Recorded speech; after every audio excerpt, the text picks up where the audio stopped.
In this video we're going to look at a couple of spreadsheets for laying an accumulator.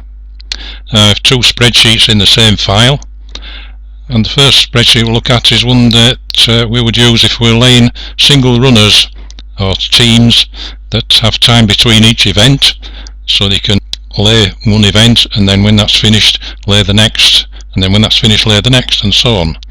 Now that uses a lay to a profit target spreadsheet, and if you hit a loser, if you've had any winners, the sheet recovers all previous lay liabilities that you've paid out, and when you hit your loser, those are all recovered and you make your profit target that you've set in the sheet. So you set your lay stake that you want to win, your profit target, lay each runner one after the other with time between each event. Now the aim of doing that, if we hit all winners, we need our liabilities at the end to be less than the bet winnings of our bet accumulator, and if we hit a loser, we achieve our profit target by recovering all lost liabilities while we've been placing our lays.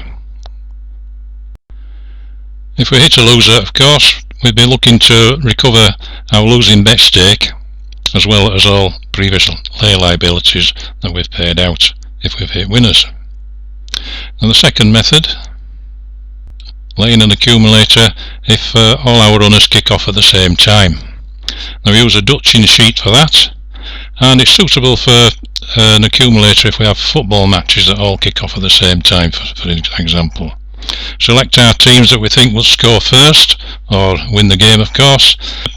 If they score the first goal, we can lay at the lower odds each team as they get in front. If some team is doing particularly well, maybe they might get 2 quick goals, then we may feel there's no need to lay those at all.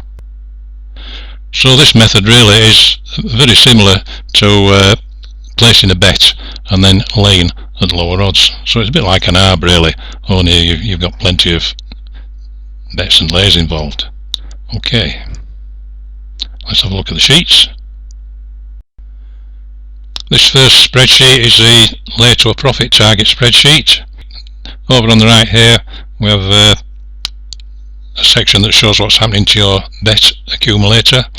Input your stake there and the odds of your runners there, and you can see the progress of your accumulator. That is the stake that will be carried forward. If you multiply 10 by 140, that's what's carried forward onto the next bet, and then that's what's carried on to the next bet. So this eventually is your total return including your bet stake, and that in column H is the profit at the end of your accumulator. So that is the figure you need to concentrate on, the last one on the left there in column H. Now over on the left here we've got the profit target laying spreadsheet.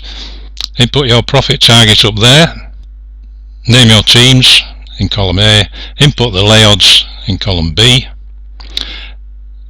In column E, that's the lay stake required to achieve your profit target on your first runner. So these are the other lay stakes required if you hit winners. So if input the result of your game as each one takes place, 1 for a winner and 0 if you hit a loser. And if you hit winners, the spreadsheet shows the next stake that you need to place on your second team, and if you hit a winner with that, it shows the next stake that you need to place on your third team. Now once you get your stakes matched, enter your matched stake in there. They won't always be the same as these, you may need to put less on, so that's why this column exists. And as your accumulator progresses, the liability of each lay is shown in column F, and they are accumulated in column G. So if you hit all winners, that would be your total liability of your lays, and that would be the bet winnings of your bet accumulator. So you can see in this example here that the bet winnings are bigger than the lay liabilities. So if you hit all winners, you could have profit there because your bet winnings will be bigger than your lay payouts.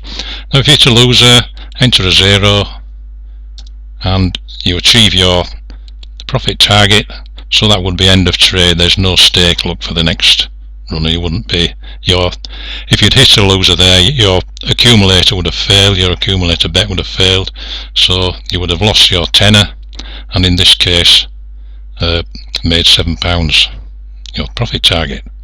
Now that might not sound so good, but you'll see how we can use that later on other trades. Now if your second one lost, for instance, you would still get your £7 there, because that stake would have recovered previous liabilities and achieved your profit target as well. So that's how this sheet works. I'll just demonstrate that in the last one as well. There you are, £7 profit after recovering those lost stakes and achieving your profit target. Okay. In this example, when we hit a loser and win £7 from our successful there, we have a losing bet, £10 bet with the bookie, of course, so we would have a loss of £3. So now there are other videos that show how these spreadsheets can be used to trade an accumulator that has events that take place one after the other, so you lay them one at a time once you know the result of each one. And this sheet is particularly well suited to trading bookie refunds that involve accumulators. Okay, this is the Dutching sheet. If you were using this sheet, you would have bet your accumulator with a bookie or in an exchange, and then you'd be looking to lay your teams, and these would all be kicking off at roughly the same time, and you'll be waiting for a goal so that you could lay these at lower odds. So enter the name of your teams there, enter your lay odds in column B. We'll come back to the fixed stake in a moment. Enter the result as usual as a 1 for a win or 0 for a lose.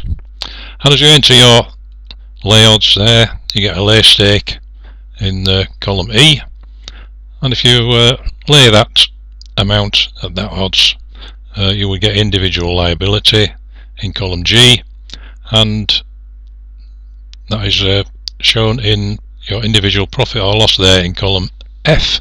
Now if you put a 0 in there to indicate a loser, we see the profit you would make on that particular lay after commission has been taken off. Now to change these lay stake sizes, you can alter that at the top there, and I'll alter that to a 20, and you see them all get smaller. If I put it back up to 50, you see them all get bigger.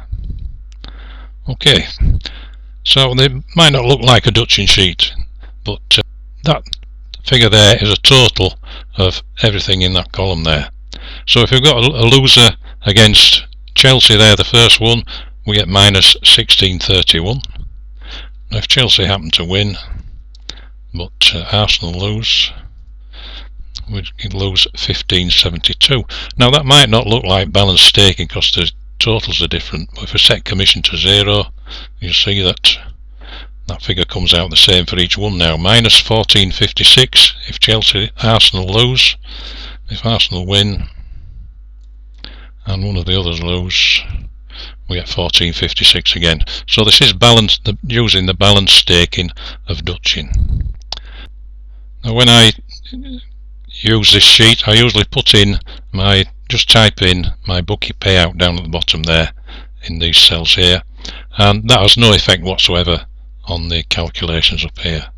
Now at some point you may have laid something, and you may need to alter the stakes of the others. So if you laid that, for instance, for 34.97, and you then need to increase the other stakes or something, you want to go up there, that 34.97 would get bigger. So you can fix that if you've already laid that in Betfair or somewhere, or BetDAC, and you can type in 34.97, and that will fix that stake at that. So if we put that up to 100, you'd expect those to get quite big,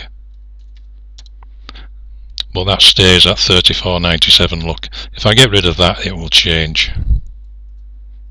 Then it's gone to 69.93. So if you need to fix your stake, just type it in there, and it will hold your stake. Now, typed in £34.90 there instead. Okay, so that's just a fixture stake. You will need that at some point. So that's the inputs of the sheet. We'll now have a look at how we can set things up ready to start our trade. For this example, we'll use the same teams as before, but this time we'll assume they're all kicking off at the same time. We're looking to lay these in play at lower odds than the odds were before the kickoff. We will have bet our accumulator at somewhere around these odds, so we need to lay lower after a goal has been scored by each of the teams. Now ideally we'd want them all to be a goal in front all at the same time so that we can lay them all at once. We don't want to get caught out having laid one or two and the other odds of the other one might have got very big, so we don't want to get caught like that. So we need to, again, if we hit all winners, we need our lay liabilities to be smaller than our bet winnings, and if one of them happens to lose, we need to make a profit there that is bigger than our losing bet stake. In this case we had a losing bet stake of £10, so we would need that to be bigger than £10. We would need to win our money back, so we need to adjust the staking, assuming that we're hitting some lower odds. So we'll put odds of 1.25 in there just for the sake of this video. Now assuming that we can lay each of these teams at 1.25 at some point, not necessarily all at the same time, if one of them loses now, you can see that we would win our £10 back. Now if they all won, we need that lay liability to be smaller than our £40 bet winnings, and it's way below, so we can make that a bit bigger. So maybe we put it up to 40, and we would make £16 there if we hit all winners, and if one of them lost, we would only make £4, so we can make it a little bit bigger just to balance it up if we were able to get those odds. And when we make £8 there, look, if we hit one loser, so we'll have a -10 on our losing bet, plus 18 gives us an £8 profit, and if we hit all winners, we lose 30 but we win 40 with the bookie or from our accumulator. So with roughly £8 or £10, whatever happens at those odds. Now we're not going to get odds like that for each one, there will be a little bit different, so that will give us some idea of a starting point with 50 up there.